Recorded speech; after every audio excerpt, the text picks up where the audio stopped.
As we begin this gentle journey into the sands of time, let us drift softly into the world of one of the most remarkable figures in the history of ancient Egypt, Ramses II, often called Ramses the Great. His name has echoed across the millennia, inscribed in stone, whispered through papyrus scrolls, and carried on the wind through the vast desert landscapes that once formed the stage of his extraordinary reign. Born over 3,000 years ago, Ramses II continues to be remembered as a ruler who embodied the grandeur, ambition, and cultural vitality of the New Kingdom period. Tonight, as you listen and gradually fall into rest, we will trace his life and his times from beginning to end, allowing the calm rhythm of history to accompany you into sleep. To understand Ramses II, we must first open our eyes to the long arc of Egyptian civilization, a culture that flourished along the fertile banks of the Nile.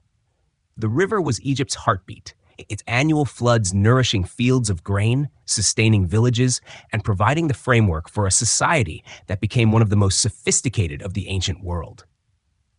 By the time Ramses came to the throne, Egypt already had a legacy stretching back more than 1,000 years, marked by monumental pyramids, vast temples, and a pantheon of gods that gave structure to every aspect of daily life. This was a society of scribes and builders, farmers and priests, soldiers and artisans, all bound together by a shared sense of order, what the Egyptians called Ma'at, the principle of balance, truth, and cosmic harmony. Ramses II emerged into this landscape as a prince of the 19th dynasty, which itself was born out of the struggles of earlier centuries. His father, Seti I, had restored stability to Egypt after a turbulent era, and he ensured that his young son was trained in both the art of war and the rituals of kingship. From an early age, Ramses would have been exposed to the duties of leadership, riding in chariots, overseeing religious ceremonies, and learning how to command respect both within Egypt and beyond its borders.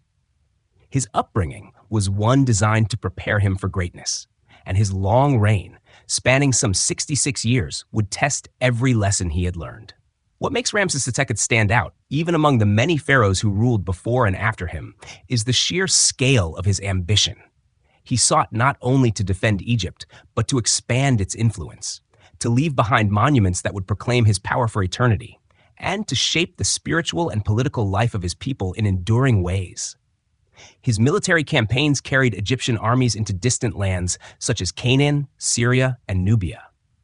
His most famous confrontation, the Battle of Kadesh against the Hittites, remains one of the earliest recorded battles in history, known from inscriptions that describe both the perils of war and the diplomacy that followed.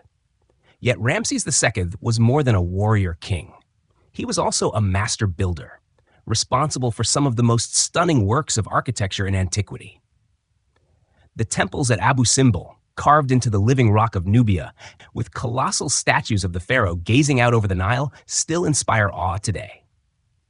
The Ramesseum, his mortuary temple on the west bank of Thebes, was adorned with grand reliefs telling stories of conquest and divine favor. Through these monuments, Ramses sought to connect himself to the gods, ensuring that his reign would be remembered not merely as a chapter in history, but as part of the eternal order of the cosmos. At the same time, Ramses was deeply engaged with the rhythms of daily life in Egypt. He presided over a society in which farming cycles determined the calendar, in which artisans in the village of Deir el-Medina labored to decorate royal tombs, and in which priests tended to sacred rituals in vast temple complexes like Karnak. The pharaoh's role was to embody the link between the divine and the human world, a task Ramses II embraced with vigor. His image appeared everywhere, a reminder to his subjects that their prosperity, their peace, and their very survival were tied to the enduring power of their king. His personal life, too, was woven into his legacy. Ramses II married several queens, the most beloved of whom was Nefertari. Her tomb, with its beautifully painted walls, remains one of the most exquisite examples of Egyptian art, testifying to the affection and respect she commanded. Together, Ramses and Nefertari became symbols of divine kingship, their partnership celebrated in inscriptions and temples. Beyond his queens, Ramses fathered an extraordinary number of children. Over 100 are thought to have been born during his lifetime, ensuring that his dynasty would continue for generations. As the years of his reign unfolded, Ramses II cultivated an image of divine kingship that fused his identity with the gods themselves. He was portrayed as the earthly manifestation of Ra, the sun god, and as the chosen son of Ammon, lord of Thebes. This spiritual dimension of his kingship helped cement his authority while providing his subjects with reassurance that Egypt's place in the cosmos remained secure. Yet even the longest reign must come to an end. Ramses II lived into his 90s, a remarkable age for the ancient world. His death marked the closing of an era, but his memory endured. Later generations looked back upon his reign as a golden age, and even in biblical tradition, he is remembered as a figure of immense power. Today, his mummy rests in the Egyptian Museum in Cairo, a silent witness to the life of a man who once ruled the mightiest kingdom on earth. In the chapters that follow, we will move slowly through the life and times of Ramses II, exploring his rise to power, his military endeavors, his architectural triumphs, his family life, and the enduring legacy he left behind. With each step, we will pause to reflect on the broader world of ancient Egypt, its landscapes, its beliefs, and its people. As you listen, let the steady cadence of history guide you gently toward rest, knowing that the story of Ramses II is not just the tale of one man, but a window into the enduring spirit of a civilization that continues to captivate the imagination. As we drift back across the centuries, let us pause at the threshold of Ramses II's life, before he was known as the Great, before monuments bore his likeness, before his name was etched into stone across 2 continents. He began, like all who came before him, as a child born into the rhythms of family, palace, and Nile. To understand his path to kingship, we must first explore the world into which Ramses was born, and the careful steps his father took to shape him into Egypt's next great ruler. Ramses II entered the world around 1303 BCE, during the 19th dynasty of Egypt's New Kingdom period. This dynasty had been established after years of upheaval, when foreign invaders known as the Hyksos had earlier held sway in parts of Egypt. By the time of Ramses's birth, Egypt had regained its strength, but its kings remained mindful of threats beyond their borders. His father, Pharaoh Seti I, was a man of discipline, determined to restore Egypt's standing as a power in the Near East. He understood that stability at home and military prowess abroad would be essential for Egypt's survival, and into this atmosphere of responsibility, young Ramses was born. From the moment of his birth, Ramses's future was carefully planned. As the son of Seti I and Queen Tuya, he carried both royal legitimacy and the expectations of dynasty. Egyptian princes were not permitted a childhood of leisure. Their early years were filled with training that blended the physical, intellectual, and spiritual. We may picture Ramses as a boy in the royal compounds, running alongside soldiers, learning the draw of the bow, and practicing the precise handling of the war chariot, a vehicle that symbolized speed, power, and dominance in battle. Alongside these martial skills, he learned to read and write hieroglyphs, guided by the wisdom of scribes who carried the secrets of administration and record-keeping. Religious instruction was no less important. Ramses, like all pharaohs in waiting, was raised to see himself not simply as a future king, but as one destined to embody the gods themselves. He studied the great myths of Osiris, Isis, and Horus. He learned the hymns to Amun and Ra, and he grew to understand that kingship in Egypt was never merely political. It was divine. Pharaohs were seen as earthly vessels of cosmic balance, charged with maintaining ma'at, the principle of truth and harmony. For Ramses, absorbing this idea from a young age meant that his future role was not simply one of leadership, but of sacred duty. As he grew into adolescence, Ramses was gradually introduced to the machinery of governance. His father allowed him to observe councils where scribes presented tallies of grain harvests, artisans' outputs, and tax collections from the provinces. Egypt was a land that stretched hundreds of miles along the Nile, and effective rule required constant communication between the central government and the local officials. Ramses would have absorbed these details with care, learning how to balance authority with the needs of the people. He also would have witnessed the religious rituals of the temples, seeing how priests maintained daily offerings to the gods, a system that both anchored spiritual life and reinforced the authority of the throne. By his mid-teens, Ramses' role expanded further. His father named him Prince Regent, effectively second in command to the pharaoh. This was more than symbolic. It meant that Ramses was entrusted with military commands, leading troops in skirmishes along Egypt's frontiers. Ancient inscriptions tell us that even at a young age he displayed courage in battle, though these accounts, written by Egyptian scribes, naturally emphasize his valor and divine favor. Whether embellished or not, what matters is that Ramses was seen by his people as already fulfilling the heroic role expected of a pharaoh. The young prince also gained responsibility in overseeing construction projects, for the building of temples and monuments was not merely a matter of stone and labor. It was the visible expression of Egyptian kingship. Ramses learned how to mobilize workforces, how to coordinate the movement of limestone and sandstone across great distances, and how to direct artisans in carving the intricate hieroglyphs that would decorate temple walls. Such projects required not only logistical skill, but also an ability to inspire devotion in those who served the crown. We can imagine the rhythm of his days, the early morning rising with the Nile's cool breezes, the sound of priests chanting hymns to Ra as the sun rose over the desert horizon, the drills of soldiers practicing in the palace courtyards, and the quieter hours spent with scribes tracing the symbols of hieroglyphic wisdom onto smooth pieces of ostraka, shards of pottery used for practice. Each experience layered another strand into the tapestry of Ramses' preparation, weaving together martial strength, spiritual depth, and administrative skill. Yet Ramses's youth was not without shadows. To be heir was also to be burdened. The dangers of court intrigue, the constant awareness of foreign threats, and the pressure to embody perfection weighed heavily. His father Seti I's reign was marked by campaigns against Libyan tribes in the west, Nubian peoples in the south, and rising powers in the Levant to the north. Ramses's training was therefore infused with urgency.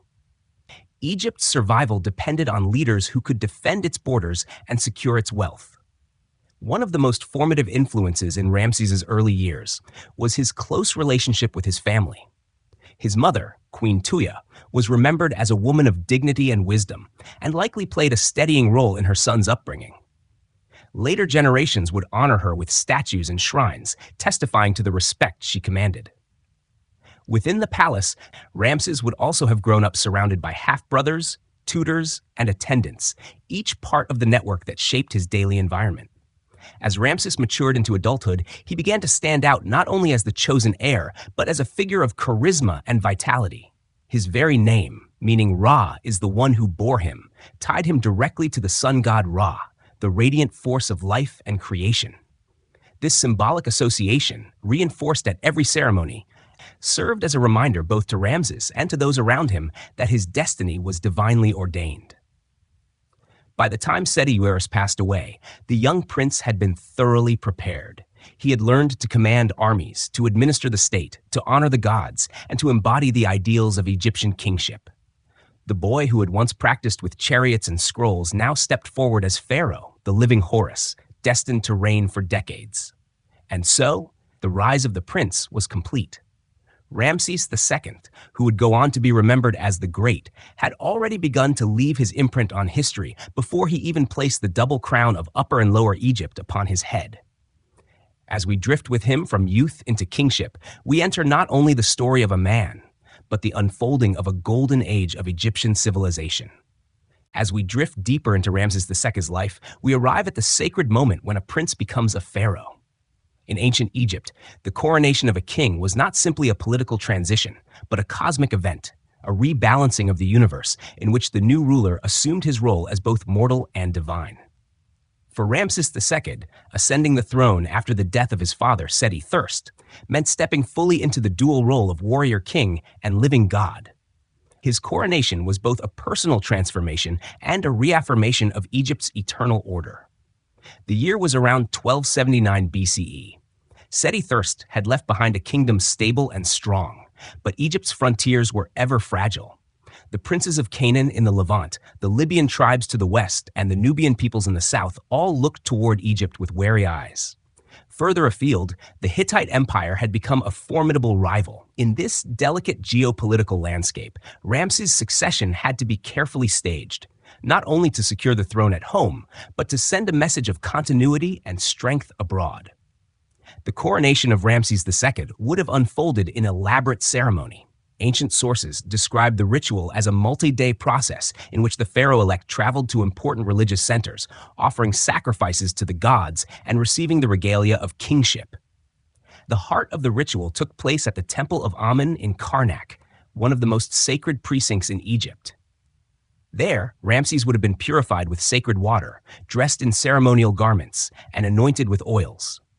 He received the double crown of Upper and Lower Egypt, symbolizing his dominion over the two lands. The crowns themselves were potent symbols. The tall white crown of Upper Egypt and the red, flat-topped crown of Lower Egypt joined together into a single piece that proclaimed the unification of the Nile Valley. Hieroglyphic inscriptions and temple reliefs often depict this moment of coronation with the gods themselves present, as though they were handing the crowns directly to the king. Ramses would have been portrayed receiving life and power from deities such as Amun-Ra, Ptah of Memphis, and Osiris, Lord of the Afterlife. In Egyptian thought, this was not mere symbolism. It was the literal moment when Ramses II became the living Horus, the falcon god of kingship, and the son of Ra, the sun god. Through ritual, he ceased to be a mortal man and became the vessel of divine will. The language of coronation reflected this transformation. Ramses assumed throne names that proclaimed his role in the cosmic order. Among them was Usur Matre Setepenre, meaning the justice of Ra is powerful, chosen of Ra. This was more than a title. It was a mission statement, affirming his duty to uphold Ma'at, the universal balance. In daily life, Egyptians might refer to their ruler simply as pharaoh, a word that originally meant great house, symbolizing the institution of kingship itself. Yet Ramses's throne names, carved into temple walls, reminded all who saw them that his reign was sanctioned by the gods. The coronation was not only about the pharaoh's relationship with the divine, but also his bond with the people. Ramses II would have been presented before the population of Thebes in grand procession, carried in golden barges along the Nile, his image adorned with gold and precious stones. Musicians played harps and sistrums, dancers moved in rhythm, and priests burned incense, filling the air with fragrance. To the farmers and craftsmen lining the riverbanks, this was not simply a new ruler, but the earthly embodiment of their gods, the guarantor of prosperity and order. In these early days of his reign, Ramses wasted no time in establishing his authority. He began commissioning monumental works almost immediately, signaling that Egypt was entering an age of grandeur. Reliefs carved in later years depict him performing traditional pharaonic roles, smiting foreign enemies, offering incense to the gods, and appearing larger than life beside his subjects. These images were not only records of his deeds, but instruments of propaganda, reinforcing his legitimacy and divine role across the land. At the same time, Ramses moved quickly to secure his position within the royal court. Ancient Egypt's palaces were not free of rivalry, and a new king needed to consolidate loyalty among officials, generals, and priests. Ramses rewarded those who had supported his father while also elevating figures who pledged loyalty to him personally. He also sought to bind Egypt's priesthood closely to the throne, ensuring that the vast temple estates, with their wealth and influence, served as pillars of his reign. Religion and politics intertwined seamlessly in this era. Every offering made to Amun or Ra was both an act of worship and a demonstration of pharaonic power. By appearing in reliefs as the chosen son of the gods, Ramses reinforced the idea that his rule was eternal, divinely sanctioned, and inseparable from the fate of Egypt itself. The gods, in turn, were presented as granting him military might, agricultural prosperity, and cosmic stability. The early years of Ramses's kingship also reveal his awareness of legacy. Unlike some pharaohs who waited until later in their reigns to embark on massive projects, Ramses began building early. He expanded temples, inscribed his name alongside or even over those of his predecessors, and began envisioning the colossal monuments for which he would become famous. It was as though, from the moment of coronation, he sought not only to rule but to be remembered. And yet, beneath the splendor, there remained the pressing realities of kingship. Egypt's wealth depended on the predictability of the Nile floods, the loyalty of vassal states, and the vigilance of its armies. For all the divine trappings of his role, Ramses was still a man in a precarious position, inheriting both the glories and the vulnerabilities of his forebears. The gods may have crowned him, but it was his decisions, his campaigns, and his leadership that would determine whether Egypt flourished or faltered. As the coronation rituals faded into memory, Ramses II stood at the dawn of his reign, adorned with crowns and sacred names, carried on barges, and hailed as Horus himself. Behind him lay a youth carefully shaped by his father's guidance.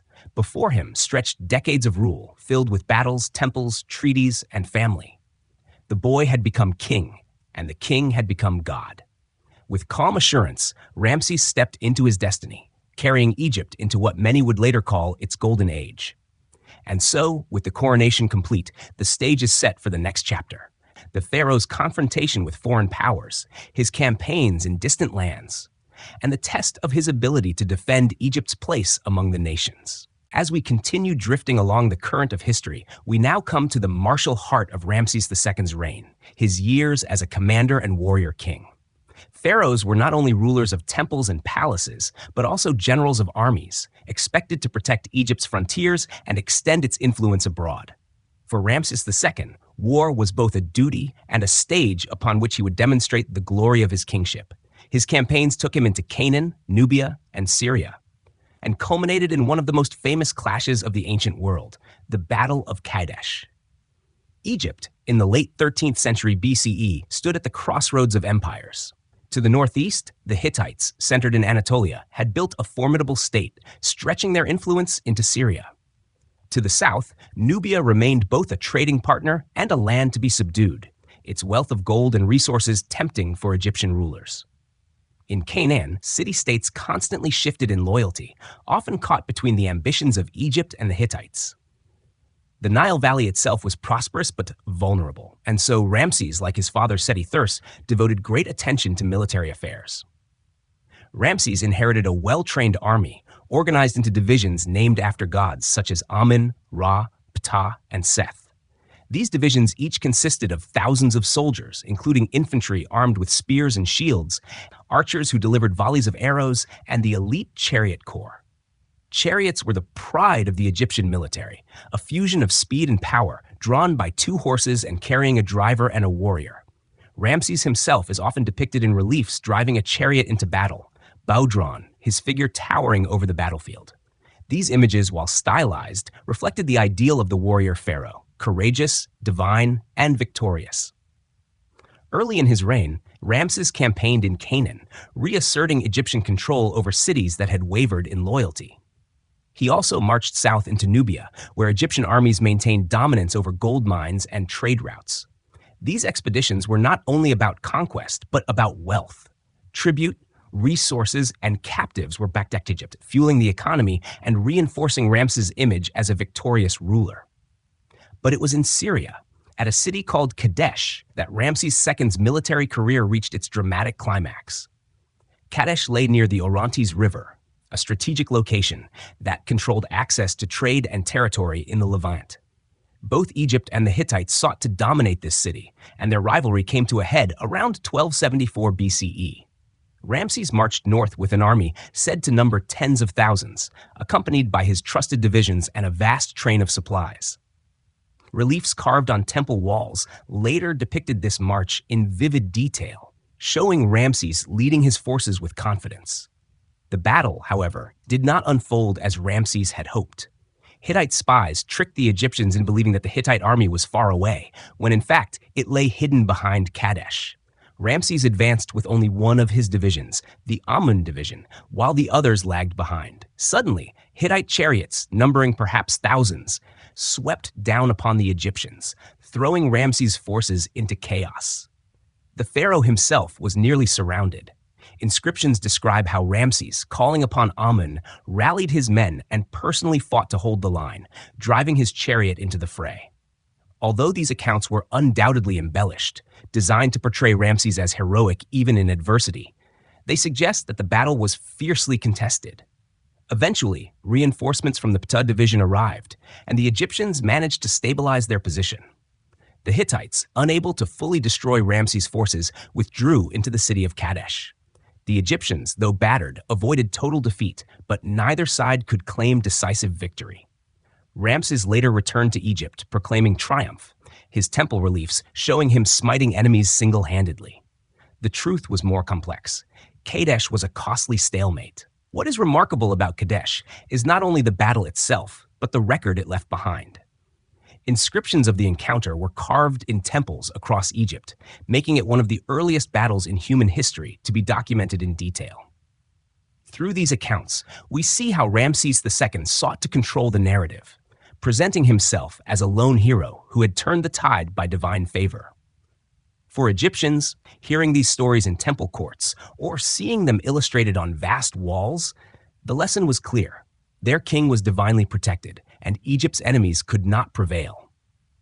After Kadesh, Ramses continued to campaign in Syria, capturing cities and attempting to secure Egypt's northern frontier. Yet the Hittites remained powerful, and neither side could achieve lasting dominance. Over time, the costly back and forth gave way to a recognition that peace was preferable to endless war. This realization would eventually lead to one of Ramses's greatest achievements, the world's first recorded peace treaty. Still, Ramses' years of war had already shaped his reputation. He was seen not only as a builder of temples, but as a defender of Egypt's honor. His military campaigns supplied Egypt with resources, secured its borders, and reinforced his image as a king chosen by the gods to bring order against chaos. Even if the reality of battles like Kadesh was far more complex than the official record admitted, the memory of Ramses as a warrior endured.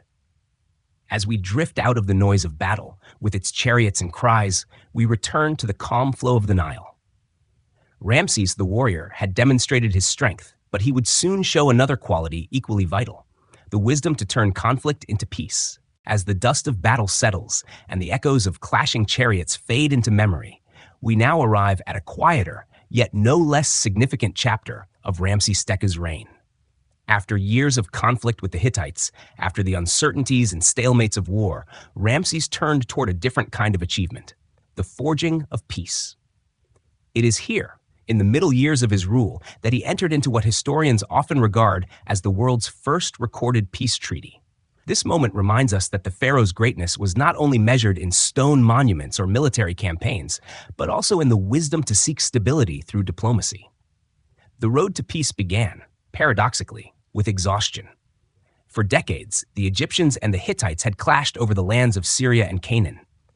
The Battle of Kadesh, though remembered as a feat of Ramses's bravery, had not yielded decisive results. After the confrontation, Egypt continued to make gains in some cities, but the Hittites retained control of others. Neither side could claim lasting dominance, and both empires faced pressures elsewhere. For Egypt, guarding Nubia and the Libyan frontiers required vigilance. For the Hittites, threats from rival powers in Anatolia and Mesopotamia demanded attention. Gradually, the balance of necessity inclined toward negotiation. The treaty itself was finalized around 1259 BCE, some 15 years after the battle. Surviving copies of the agreement, inscribed on temple walls and preserved in clay tablets, offer us a rare glimpse into the diplomacy of the ancient world. Written in both Egyptian hieroglyphs and the Hittite cuneiform script, the treaty is remarkable not only for its detail, but for its symmetry. Each side pledged peace, respect, and mutual aid, binding themselves as equal powers. This equality was significant. It marked a recognition that neither Egypt nor the Hittites could decisively conquer the other, and so they chose instead to coexist. The terms of the treaty were clear. Both sides promised not to wage war against one another, to respect each other's territories, and to return fugitives who fled across their borders. In an age when conquest was often the only measure of power, such provisions reflect a different kind of strength: the ability to maintain stability through agreement. Perhaps most strikingly, the treaty also included a mutual defense pact. If either empire were attacked by a third party, the other pledged to send aid. This demonstrates how both Egypt and the Hittites recognized the value of alliance in a world of shifting rivalries. For Ramses, the treaty was not merely a pragmatic decision, but also an opportunity for statecraft and image building. Reliefs and inscriptions in his temples portrayed the agreement as a triumph, proof of the pharaoh's ability to secure peace by divine favor. He presented himself not only as a warrior, but as a statesman whose wisdom was acknowledged even by Egypt's rivals. This dual image, protector in war, peacemaker in diplomacy, helped solidify his reputation as a complete ruler. The treaty also had personal dimensions. To seal the agreement, diplomatic marriages were arranged. Ramses took a Hittite princess as one of his wives, a gesture that bound the two royal families together. Later inscriptions record her arrival in Egypt, welcomed with ceremony and woven into the fabric of the royal court. Such unions were not uncommon in the ancient world, but for Ramses, this marriage reinforced the symbolic and practical ties that the treaty had created. The impact of the peace treaty was far-reaching. With the northern frontier stabilized, Egypt could devote resources elsewhere, focusing on domestic projects and monumental construction rather than endless campaigning. The Hittites, too, benefited, gaining a secure southern border while they turned to other challenges in Anatolia and Mesopotamia. For both empires, peace was not a passive state, but an active strategy, one that allowed them to flourish in other domains. Today, the treaty is remembered not only as a milestone in Ramses II's reign, but as a landmark in the history of diplomacy itself. A copy of the treaty, inscribed in hieroglyphs, survives at Karnak, while another copy in cuneiform was discovered in the Hittite capital of Hattusa. Modern scholars have noted how unusual it is for both sides of an ancient agreement to survive, and how the treaty reflects a balance of power that foreshadows later traditions of international law. A replica even hangs today in the United Nations headquarters, a reminder that the desire for peace has always been part of the human story. For the Egyptians of Ramses' time, however, the treaty was not studied as a legal precedent, but experienced as reassurance. Farmers along the Nile could plant their fields, knowing that the threat of war from the north had receded. Priests in temples could continue their rituals with the confidence that the pharaoh had secured cosmic order not only through battle, but through harmony. Artisans could labor on monuments that celebrated victory and peace alike. In this way, the treaty was not just an agreement between kings, but a foundation for stability that touched the daily lives of ordinary people. As we rest with this chapter of Ramses' story, we may reflect on how the pharaoh's reign embodied both the spear and the olive branch, the chariot and the scroll. War may have brought him glory, but peace brought him endurance. In the silent halls of temples where his name still shines, the memory of Ramses the peacemaker stands alongside that of Ramses the warrior. With the borders secure and alliances forged, Ramses was free to turn his attention to another grand endeavor: the creation of monuments that would outlast even his own long reign. And so, as the quiet of peace settles over the land, our journey now flows toward the world of stone and architecture, where Ramses left his most enduring mark. As the hush of peace spread across Egypt after years of conflict, Ramses II turned his attention to another arena of kingship, one that would ensure his memory far beyond the span of his lifetime. If war had tested his strength, building would proclaim his glory for eternity. To Ramses, architecture was not mere stone and mortar, but a language, one that spoke of divine power, cosmic order, and earthly might. With artisans, quarrymen, and engineers at his command, he embarked on one of the most ambitious building programs in all of antiquity. The Egypt of Ramses' reign was already a land defined by monuments. From the pyramids of earlier dynasties to the sprawling temple complexes of Thebes, stone architecture had long been the medium through which pharaohs proclaimed their link to the gods. Yet Ramses sought to surpass his predecessors, to leave behind a legacy so vast that his name would echo through eternity. It is for this reason that he is sometimes called the Builder King, and why his likeness remains among the most recognizable in Egyptian art. Among his most celebrated achievements stand the temples at Abu Simbel. Carved directly into the sandstone cliffs of Nubia, these colossal structures face the Nile with a grandeur that remains breathtaking even today. 4 massive seated statues of Ramses himself, each over 60 feet tall, dominate the facade. Their gazes stretch out over the river, a reminder to all who passed by, friend and foreigner alike, that this was the realm of a mighty king. Inside, the walls are adorned with reliefs depicting Ramses in battle, particularly at Kadesh, and in communion with the gods. Twice each year, the temple's inner sanctuary is illuminated by the rising sun, casting light upon statues of Ramses and the deities beside him. This celestial alignment was no accident. It reflected careful planning, a merging of architecture, astronomy, and divine symbolism. Nearby stood a smaller temple dedicated to Queen Nefertari, Ramses's beloved consort. Remarkably, her statues at the facade are nearly equal in size to those of the pharaoh himself, a rare honor in Egyptian art. This temple, adorned with images of the goddess Hathor, celebrated not only the queen, but the partnership between king and consort. It remains one of the clearest expressions of Ramses's devotion to Nefertari and his desire to link their names together in eternity. In Thebes, Ramses constructed what came to be known as the Ramesseum, his mortuary temple.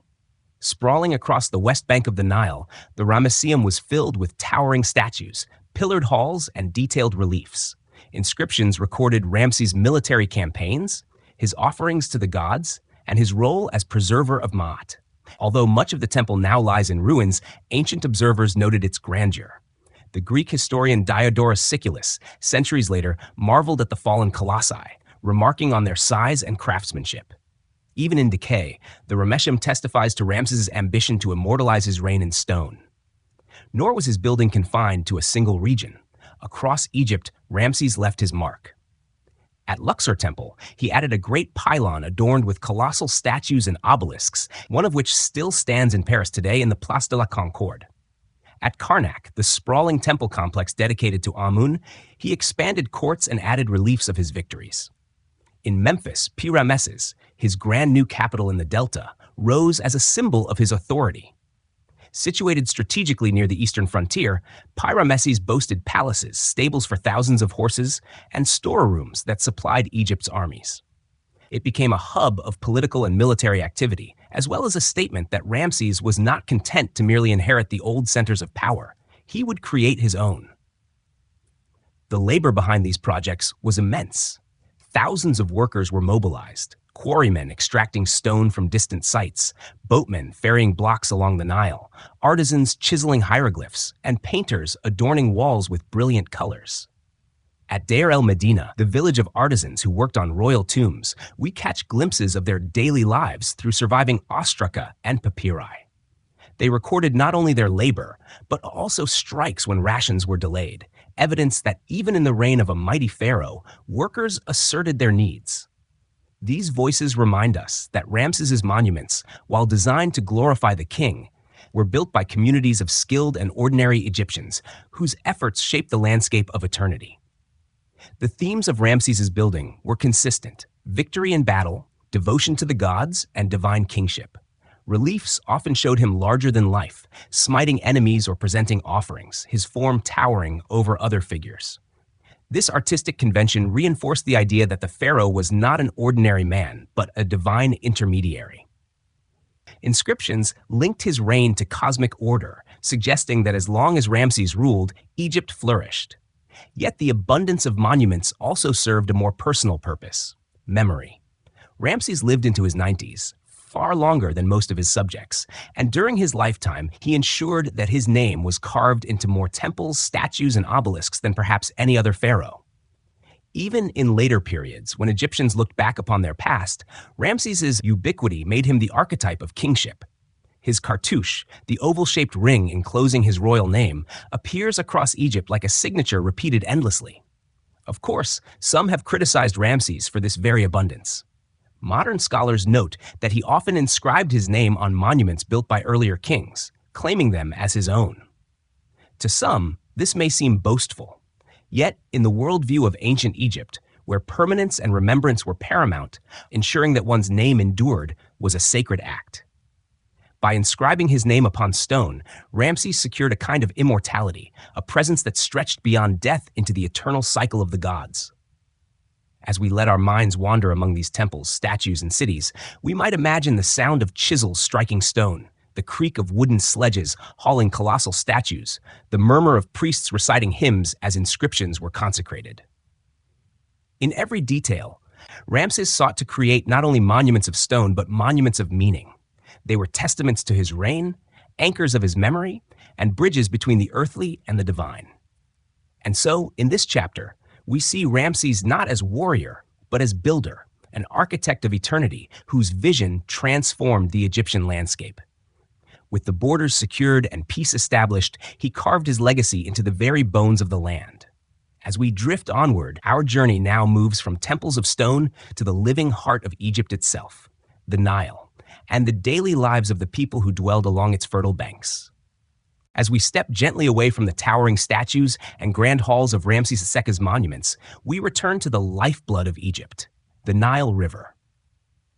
For all the glory of pharaohs and temples, it was the Nile and the rhythms of daily life along its banks that sustained the civilization of ancient Egypt. In Ramses' reign, as in centuries before, the river provided nourishment, structure, and meaning. To understand the world he ruled is to look beyond the courts of kings into the fields of farmers, the workshops of artisans, and the quiet rituals of families who lived under his protection. The Nile was not just a river. It was the axis around which all of Egyptian life revolved. Each year, the inundation, the annual flood, brought rich silt that fertilized the soil. Without this cycle, agriculture in Egypt would have been impossible, for beyond the riverbanks stretched only desert. Farmers awaited the floods with both patience and anxiety, for too little water could bring famine, and too much could destroy villages. Ramses' role as pharaoh was tied to this cycle. He was expected to ensure that the floods came in proper measure, that the gods favored Egypt, and that the land remained abundant.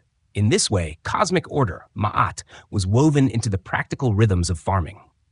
During Ramses' reign, farmers grew staples such as barley and emmer wheat, which were used for bread and beer, the basic diet of Egyptians across all classes. Fields were irrigated with channels and basins, labor that required careful coordination among communities. Farmers worked under the supervision of officials who collected taxes in the form of grain, which was stored in massive granaries. These reserves supported not only the royal court and temples, but also the armies that Ramses led abroad. Inscriptions from the time remind us that agriculture was more than subsistence. It was the foundation of the state's wealth and stability. Beyond the farmers, a diverse array of artisans filled Egypt's villages and towns. In places like Deir el-Medina, a settlement dedicated to workers who constructed royal tombs, we glimpse the daily lives of craftsmen, painters, and scribes. They left behind fragments of writing on ostraca, pottery shards, where they recorded disputes, jokes, prayers, and even complaints about delayed rations. These traces reveal a human side to life in Ramses' Egypt, men and women who balanced devotion to their work with the challenges of providing for their families. Their skill adorned the tombs of kings and queens with vibrant images that still glow today. Trade also thrived during Ramses' reign. The Nile served as a natural highway, carrying boats filled with grain, papyrus, and pottery. From Nubia came gold, ivory, and exotic animals. From the Levant, merchants brought timber, oils, and luxury goods. Pi-Ramesses, Ramses' capital in the Delta, became a hub of this commerce. The city, with its palaces, stables, and granaries, hummed with activity. Horses imported for chariot warfare were housed there in great numbers, and traders from across the region passed through its gates. The bustle of markets and the flow of goods reflected Egypt's place at the center of a wider world. Family life in Ramses' Egypt followed rhythms shaped by both tradition and necessity. Most families lived in modest mud brick houses, with rooms organized around a central courtyard. Women played active roles in household management, often responsible for weaving textiles, baking bread, and caring for children. Marriage was a partnership based on mutual responsibilities, and evidence suggests that women enjoyed a degree of independence compared to other ancient cultures. They could own property, engage in contracts, and even petition for divorce. In the shadow of Ramses' grand monuments, countless such households formed the living fabric of Egypt. Religion permeated every level of daily existence. From small household shrines to the vast temples of Karnak and Luxor, the gods were ever present. Families prayed to deities for protection, health, and fertility. Amulets shaped like scarabs or the Eye of Horus were worn to ward off evil. Ritual festivals punctuated the year, with processions of statues carried from temples, accompanied by music, dance, and offerings. These events allowed common people to feel close to the divine, bridging the gap between local life and the cosmic order upheld by Ramses as pharaoh. Even leisure found its place along the Nile. Children played with carved wooden toys, while adults enjoyed board games such as Senet, a pastime with religious undertones that symbolized the journey to the afterlife. Music filled the air during festivals, with harps, flutes, and drums accompanying hymns and dances. Storytelling was another cherished form of entertainment, as tales of gods, heroes, and past pharaohs were recited around households and gatherings. Such moments of joy and relaxation balanced the rigors of labor and devotion. Of course, not all was ease. Life for the majority of Egyptians involved hard physical work, whether in fields, workshops, or construction sites. Tomb paintings, while often idealized, depict the bending of backs, the strain of hauling, the sweat of toil. The grandeur of Ramses' temples came at the cost of countless hours of labor by ordinary men and women. Yet within Egyptian thought, contributing to the king's projects was also a service to the gods, an act that connected human effort to divine purpose. Health and medicine formed another layer of daily life. While disease was common, Egyptians developed remedies based on herbs, honey, and minerals. Medical papyri reveal knowledge of anatomy, treatments for wounds, and even rudimentary surgical techniques. Physicians were respected figures, often attached to temples, blending practical care with spiritual healing. Amulets and prayers accompanied medicine, for illness was seen not only as a physical ailment, but as a disturbance of cosmic harmony. As we drift through the villages and cities of Ramses' Egypt, we can imagine the sights and sounds, the calls of boatmen on the river, the chatter of market stalls, the rhythmic pounding of grain in mortars, the laughter of children chasing each other through narrow lanes. The Nile's steady current mirrored the flow of daily life, sustaining a civilization in which ordinary rhythms were inseparable from the grand narratives of pharaohs and gods. In this world, Ramses II reigned as both distant figure and intimate presence.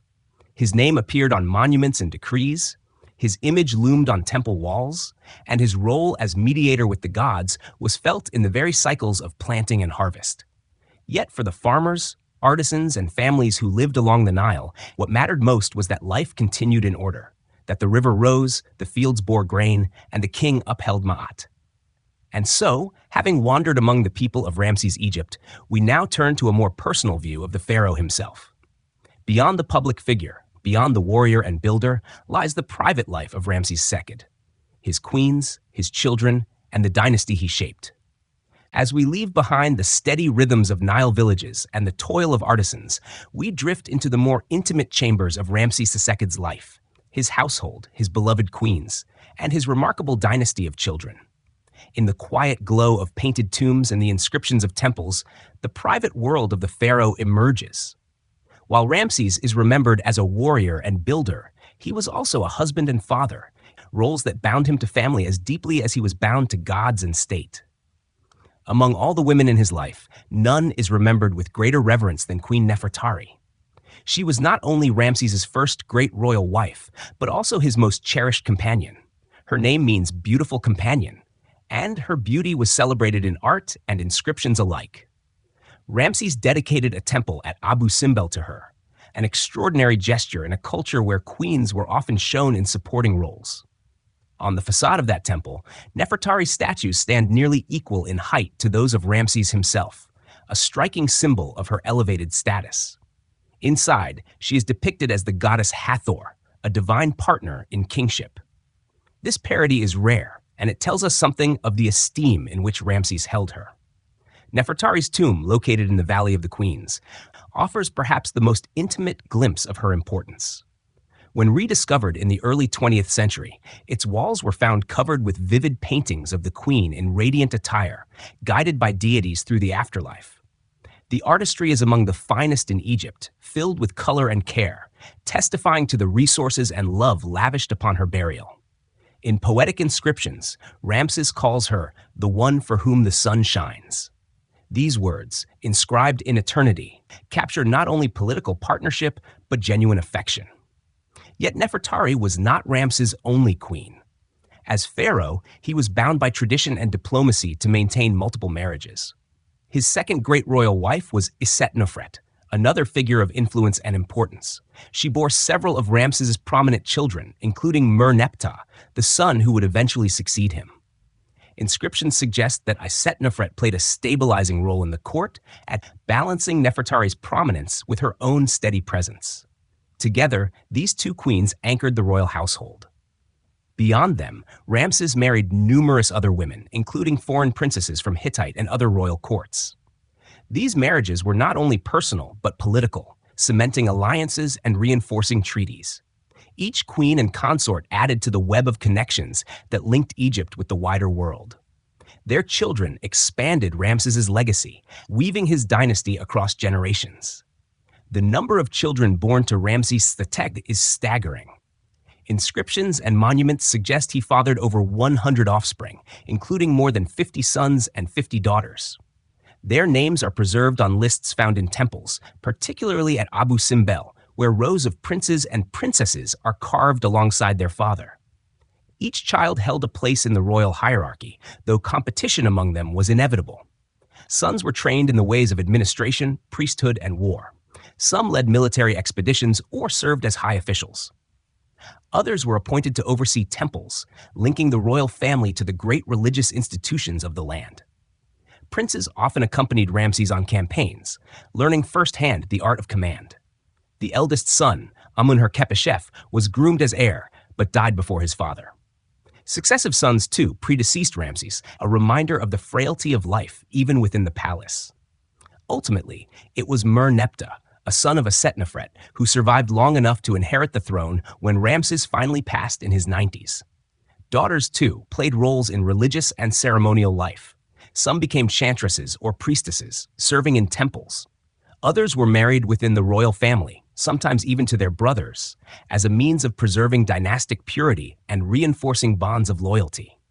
The vast network of sons and daughters ensured that Ramses' bloodline permeated every corner of the court and priesthood, weaving his presence into the fabric of Egyptian society.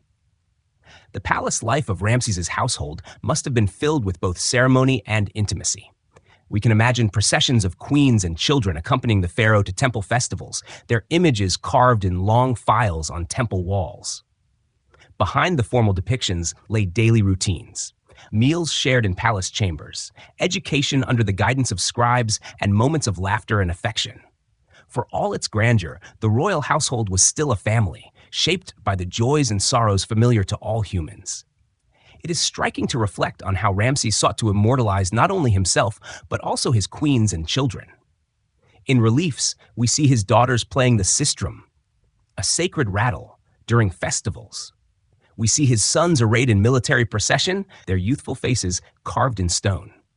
These images are not mere decoration, they are declarations that Ramses' lineage was secure, his dynasty blessed by the gods. At the same time, the sheer size of his family created complexities. Rivalries among sons, the shifting influence of different queens, and the challenge of managing succession were all realities that Ramses had to balance. Yet his long reign provided continuity. He lived so long that he outlived many of his heirs, shaping the line of succession almost by endurance alone. In the quiet of Nefertari's painted tomb, in the lists of princes and princesses carved at Abu Simbel, and in the inscriptions that preserve their names, Ramses' family endures as part of his legacy. They remind us that even the mightiest pharaoh was not only a ruler and god, but also a husband and father, surrounded by loved ones who shared his journey. As we let these images soften in our minds, we may reflect that the greatness of a king is measured not only in battles won or temples raised, but also in the bonds of family and love that shaped his life. From here, our path carries us deeper into the sacred heart of Ramses' reign. His role as guardian of faith, mediator with the gods, and living embodiment of Egypt's religion. As we drift deeper into the reign of Ramses II, we find ourselves in the sacred heart of Egyptian life, its faith, its rituals, and its gods. For Egyptians of every class, from farmer to artisan, soldier to scribe, religion was not confined to temple walls, but woven into every breath of existence. To live in Egypt was to inhabit a world alive with divine presence, where the cycles of the Nile mirrored the cycles of creation, and where the pharaoh himself stood as the bridge between the mortal and the eternal. In this spiritual landscape, Ramses II flourished not only as king, but as a living god. Religion in ancient Egypt was founded on the principle of Ma'at, order, truth, and balance. The pharaoh was the earthly guarantor of Maat, and his role was inseparable from worship. Each morning, priests across the land entered temple sanctuaries to awaken statues of the gods, bathe them, clothe them, and offer food. Yet behind these rituals, it was Ramses who was understood as the divine mediator. His victories in war, his offerings in temples, and his decrees all reaffirmed the cosmic harmony that sustained Egypt. The gods of Ramses' time were many, each with domains that touched every aspect of life. Amun-Ra, the sun god, was paramount, especially in Thebes, where the great temples of Karnak and Luxor rose in his honor. Ramses' throne name, User-Matre-Setepenre. The justice of Ra is powerful, chosen of Ra, proclaimed his bond with the sun god. In reliefs, he is often shown receiving life directly from Ra's rays, depicted as hands offering the Ankh, the symbol of life. Other deities also played central roles.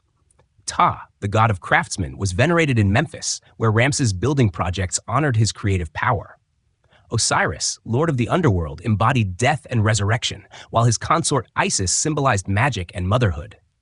Horus, the falcon god, was identified with the living king, his sharp eyes watching over Egypt's skies. Even Seth, the god of chaos and desert storms, was invoked as a force of might and power in battle. For Ramses, aligning himself with this vast pantheon was not optional. It was essential to kingship. Temples under Ramses II became not only centers of worship, but also centers of economy and community. They were immense complexes, housing priests, scribes, granaries, and workshops. At Karnak, Ramses added new courts and pylons, inscribing reliefs of his victories and offerings. At Luxor, he built colossal statues and an avenue of sphinxes that stretched toward Karnak, forming a sacred link between the two great temples. These constructions were both acts of devotion and acts of statecraft, for they reminded Egyptians that their pharaoh's reign was sanctified by the gods. Ritual festivals punctuated the calendar, bringing together priestly devotion and popular celebration. One of the most important was the Opet festival, in which the statue of Amun traveled from Karnak to Luxor in procession. During Ramses' reign, such festivals were opportunities to reaffirm unity and divine favor. Citizens witnessed their gods emerge from the sanctuaries, carried on gilded barges along the Nile or on ceremonial palanquins. Music, dance, and offerings filled the air, and the sight of the pharaoh leading the rituals reminded all that he was the linchpin of order between heaven and earth. Ramses' personal devotion is also visible in his mortuary temples and inscriptions. The Ramesseum, dedicated to Amun, Ra, and Ptah, presents Ramses not only as conqueror but as pious worshiper. In reliefs, he is shown kneeling before gods, pouring libations, and offering incense. Such images, though stylized, reveal the duality of his kingship, both supreme ruler and humble servant of the divine. The message was clear. Egypt prospered not by human effort alone, but by the harmony between king and gods.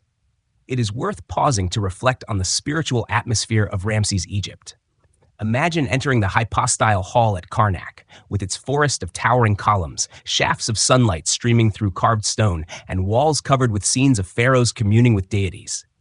Incense smoke drifts upward, mingling with chants and the rhythmic beating of sistrums. In such spaces, the line between mortal and divine blurred.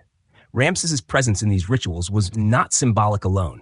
To Egyptians, he was the very incarnation of Horus, chosen by Ra, blessed by Amun, and upheld by Ma'at. Beyond great temples, personal piety also grew during Ramses' time.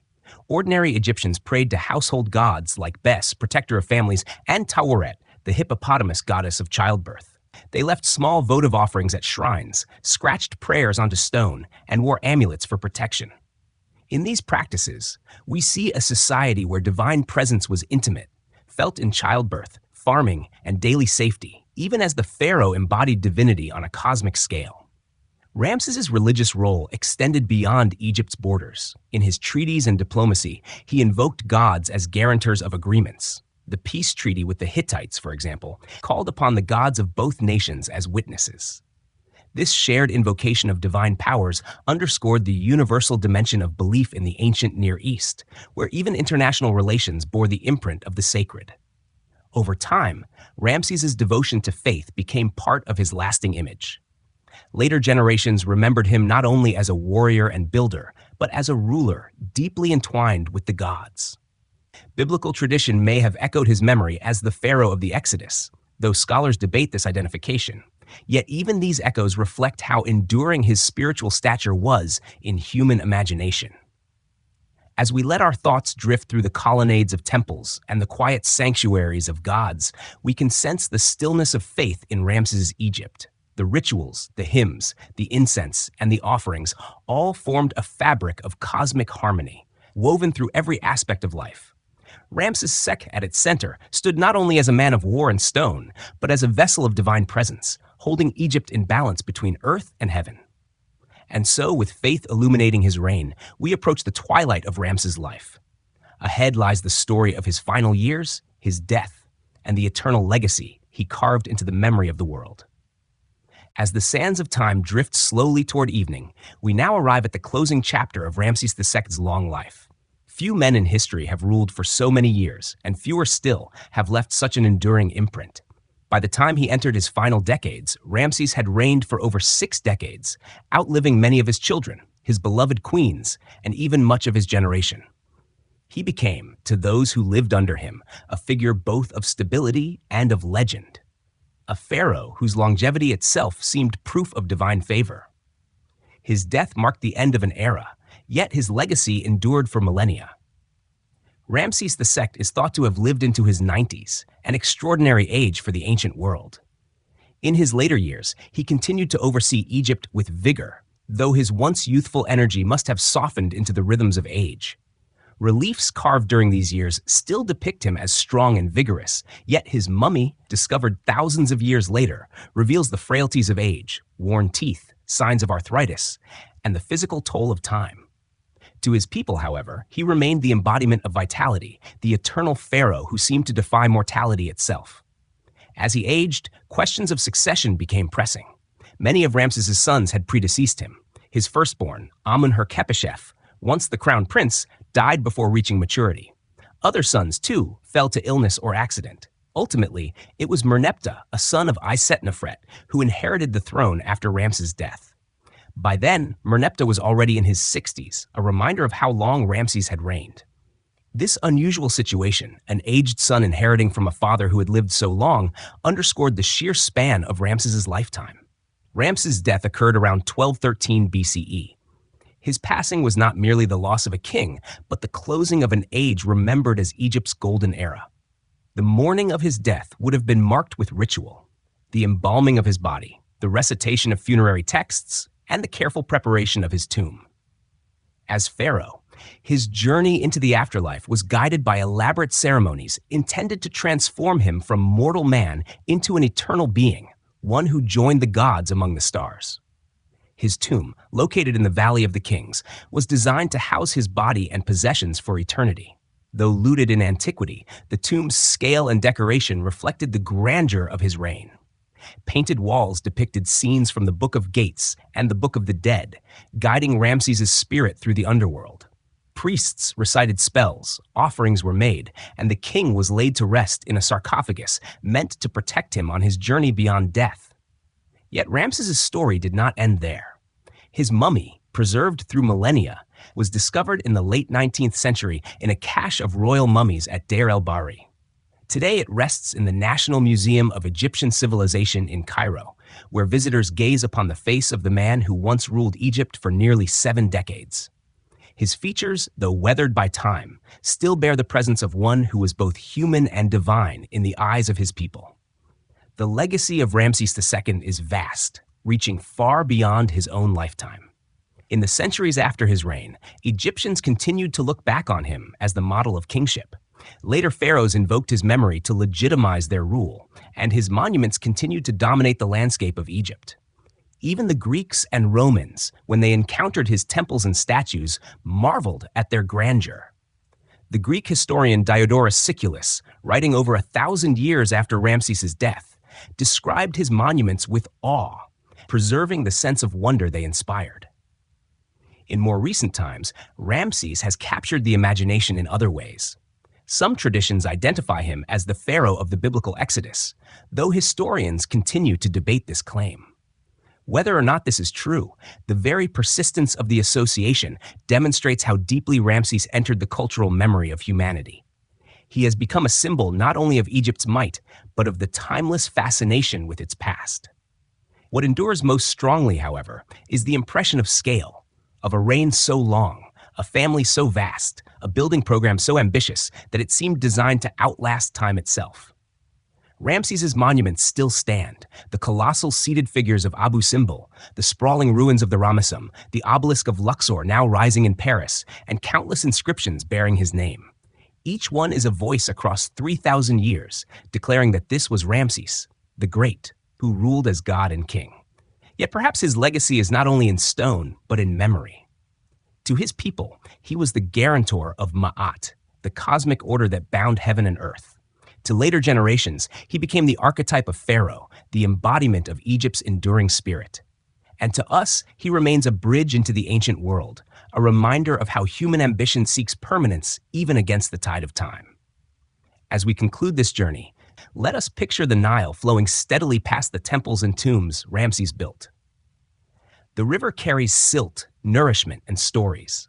It whispers of battles fought and treaties signed, of families cherished and gods revered, of life lived in harmony with the eternal.